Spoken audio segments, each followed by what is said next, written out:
প্ৰথম প্ৰশ্ন হৈছে which country will host G20 submit in 2024 কোনখন দেশে 2024 চনত G20 সন্মিলন আয়োজন কৰিব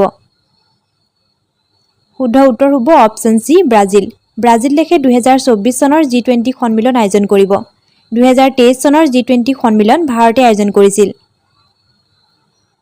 next question who of the following leader of India is also known as Desh Ratna ভাৰতৰ নিম্নলিখিত কোনজন নেতাক দেশ ৰত্ন বুলিও জনা যায় শুদ্ধ উত্তৰ হ'ব অপচন সি ৰাজেন্দ্ৰ প্ৰসাদক দেশ ৰত্ন বুলিও জনা যায় next question how many union territories of India are bordered by sea coast ভাৰতৰ কিমানটা কেন্দ্ৰীয় শাসিত অঞ্চল সাগৰীয় উপকূলৰ সীমাত আছে শুদ্ধ উত্তৰ হ'ব অপচন বি 4 ভাৰতৰ 4খন কেন্দ্ৰীয় শাসিত অঞ্চল সাগৰীয় উপকূলৰ সীমাত আছে এই কেন্দ্ৰীয় শাসিত অঞ্চলসমূহ হৈছে দমন এণ্ড দিউ পুডুচেৰী লাক্ষাদ্বীপ আইলেণ্ড আৰু আন্দামান এণ্ড নিকোবৰ আইলেণ্ড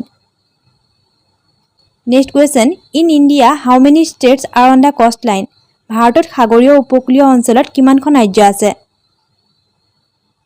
শুদ্ধ উত্তৰ হ'ব অপচন সি 9 ভাৰতৰ 9খন ৰাজ্য উপকূলীয় অঞ্চলত আছে এই 9খন ৰাজ্য হৈছে গুজৰাট মহাৰাষ্ট্ৰ গোৱা কৰ্ণাটক কেৰেলা তামিলনাডু অন্ধ্ৰপ্ৰদেশ উৰিষ্যা আৰু West Bengal next question who was the first recipient of Assam Ratna award